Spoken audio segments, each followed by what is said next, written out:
Hello friend, good morning. कैसे हैं आप दोस्तों? वर्ग 3 का जो कैटेगरी वाइज रिजर्वेशन है वो किस कैटेगरी में किसको कितना मिला है, किसका सिलेक्शन हो सकता है, किसका नहीं हो सकता है, ये सभी जानकारी आपको हम प्रॉपर रूप से डिटेल के साथ बताएंगे। ये जो कट ऑफ है वो आपका कितना जाएगा, कहाँ तक पॉसिबल है, कहाँ तक नहीं है। तो आइए चलते हैं, वीडियो को अंत तक देखें और इसको आप शेयर ज़रूर कर दें, सब्सक्राइब करें। सबसे पहले हम ये देखते हैं यहाँ पर किस कैटेगरी में कितने पद दिए हैं। तो हम ये देखते हैं वर्ग 3 की जो भर्ती है इसमें डीपीआई और ट्राइबल दोनों के लिए आपका दिया। सबसे पहले मैं आपको पहली वाली ये जो मैंने बनाया है इसको आपको मैं डिटेल समझाता हूँ। बात करते हैं यूआर में, अनरिजर्व में टोटल जो सीटें दी गई हैं वो आपकी हैं 2928 सीट मिली हैं। और ये कितने में से मिली हैं? आपकी टोटल जो सीटें हैं वो हैं आपकी 4729 सीटें हैं। तो 4029 सीट में से आपकी टोटल जो मिली है, आपकी टोटल मिली है 2988 18,527 में से टोटल सीट ये हैं। और 1082 सीट एसटी के लिए हैं, ये 18,527 के लिए है। एससी के लिए 1556 हैं और ओबीसी के लिए 2708, ईडब्ल्यूएस के लिए 793 सीट कुल सीटें ये हैं। तो हम ये देखते हैं यहाँ पर कि डीपीआई में कितना रिजर्वेशन किस कैटेगरी को मिला है, हम ये देखते हैं पहले। तो सबसे पहले बात करते हैं कि अनरिजर्व में टोटल जो सीटें बचती हैं उसमें 27.51 का रिजर्वेशन दिया गया है। एसटी के लिए 26.79 का रिजर्वेशन दिया गया है और एससी के लिए दिया है 16.98 का रिजर्वेशन। इसी प्रकार ओबीसी के लिए 20.66 है। पहले याद तो यहाँ पर बहुत सारी विसंगतियाँ हुई हैं और टोटली रिजर्वेशन का कोई मापदंड नहीं है, कुछ नहीं है, कुछ भी दे रखा है इन्होंने। तो यहाँ पर कोई ना तो कैटेगरी के देखते हैं ना कुछ भी देखते हैं। जैसे ओबीसी का 27% देना चाहिए लेकिन नहीं दिया उन्होंने, यहाँ पर 20.66 दिया है। ईडब्ल्यूएस में 10 देना चाहिए लेकिन नहीं दिया है, 8.47 दिया है। तो अब बात करते हैं, देखो दोनों में अलग अलग हैं। डीपीआई में हम बात करते हैं तो कम है और यहाँ हम देखते हैं ट्राइबल में। ट्राइबल की बात करें तो यूआर के लिए मात्र 8.75 का रिजर्वेशन दिया गया है। एसटी के लिए दिया है 72.92 का। अब यहाँ पर ये क्यों दिया गया है हम बताते हैं। यहाँ पर कि टोटल जो सीटें हैं आपकी, वहाँ पर बहुत सारी सीटें बैकलॉग की सीटें हैं। बैकलॉग की सीटें वो हैं कि उस कैटेगरी के पहले से सीटें नहीं भर पाई थी, तो वो सीटें केवल उसी कैटेगरी से भरी जाएंगी। इसके लिए मैंने आपको एक पहले से वीडियो बना रखा है, आप वहाँ जाकर आप पूरी डिटेल देख सकते हैं कि किस प्रकार से बैकलॉग की सीटें होती हैं और किस प्रकार से वहाँ पर उस सीटों को भरना ज़रूरी है।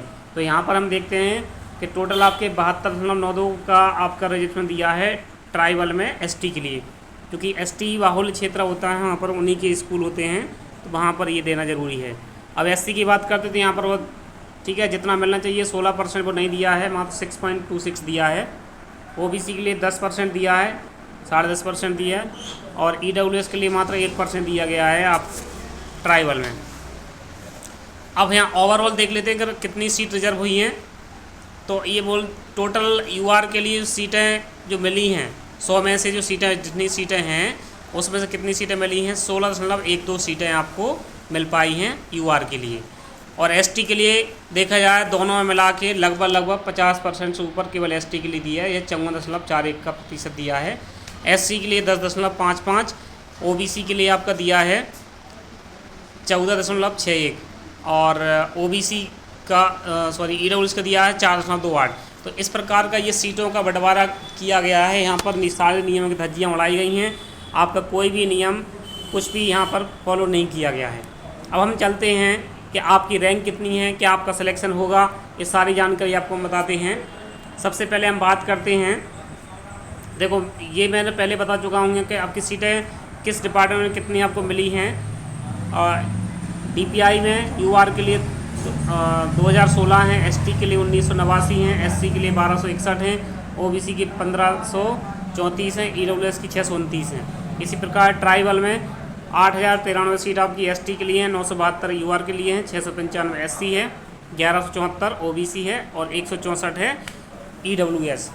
अब मेन चीज़ आप यहाँ पर देखिएगा कि आपकी रैंक कितनी है और क्या आपके चांस हैं। तो हम बात करते हैं एसटी की बात यदि करें हम, तो यहाँ पर एसटी की बात करें तो ये मैंने 15,000 लिखा है, लेकिन यहाँ पर आपका लगभग आपका वो तो जितने पास हैं ये 20,000 तक भी जिनकी रैंक है उनका 100% सिलेक्शन है। ये ध्यान रखिए, 100% की बात कर रहा हूँ मैं। एसटी में जिन कोई भी नंबर जिनकी रैंक है 20,000 के अंदर है उनका सिलेक्शन 100% होगा, ये आप ध्यान रखना। अब हम बात करते हैं ओबीसी। ओबीसी में टोटल सीट दी गई हैं आपको 2708। तो यदि आपकी रैंक 3100 के आसपास है, 3100 तक रैंक है आपकी, तो आपका सिलेक्शन 100% होगा, ये ध्यान रखना। ओबीसी में आप मेल फीमेल कुछ भी हो, ध्यान रखना मेल फीमेल में, क्योंकि वहाँ पर ओपन कैटेगरी में यदि आपकी रैंक 3100 है, ये ओपन कैटेगरी की बात कर रहे हैं, ओपन रैंक में ओबीसी में, तो यदि 3100 रैंक यदि है आपकी तो आपका सिलेक्शन हो सकता है। अब बात करते हैं एससी की। एससी में आपकी 1556 जगह हैं, और यदि आपकी रैंक 2200 के अंडर है, 2200 तक है, चाहे वो मेल हो फीमेल हो ओपन कैटेगरी में, तो आपका सिलेक्शन 100% है। ईडब्ल्यूएस में हम बात करते हैं तो यहाँ पर आपकी 1236 जगह हैं, और यहाँ पर बहुत सारे कैंडिडेट ऐसे होंगे तो वहाँ पर उनका दोनों में जो हो जाएगा, लेकिन ईडब्ल्यूएस से लगाया है तो वहाँ पर आपकी 1600 के अंदर रैंक है आपकी, तो आपका सिलेक्शन हो जाएगा। यूआर की बात करें तो 3200 के अंदर यदि आपकी रैंक है यूआर में तो आपका सिलेक्शन है, अदरवाइज़ भूल जाइए आप। तो इस प्रकार से ये सीटों का बंटवारा है। यहाँ पर कोई भी सीट ये बोल सकते हैं यहाँ पर कोई भी नियम नहीं लगाए गए हैं, सारे नियमों की धज्जियाँ उड़ाई गई हैं। जो भी आपके रिजर्वेशन है ना, तो रिजर्वेशन सही से दिया गया है, पता नहीं विभाग ने क्या किया क्या नहीं किया है।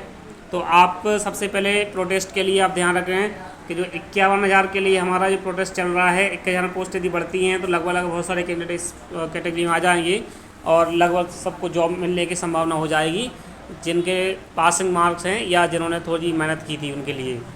तो फिलहाल तो ठीक है, इस सीट में तो कुछ होता दिख नहीं रहा है, सीटें बढ़ गई हैं। गेस्ट फैकल्टी की अलग सीटें हैं उसमें, और टोटल ये इसी में गेस्ट फैकल्टी भी आप ये ध्यान रखिए उनका बंटवारा अलग है। तो अब देखना होगा 10 दिसंबर का, आप इंतजार की 10 दिसंबर तक आपका ठीक है नाम आ सकता है कैटेगरी में, यदि आपका नंबर है तो यदि आप कोई जानकारी अच्छी लगी हो तो आप हमारे इस चैनल को सब्सक्राइब करें, इस वीडियो को अधिक से अधिक शेयर करें।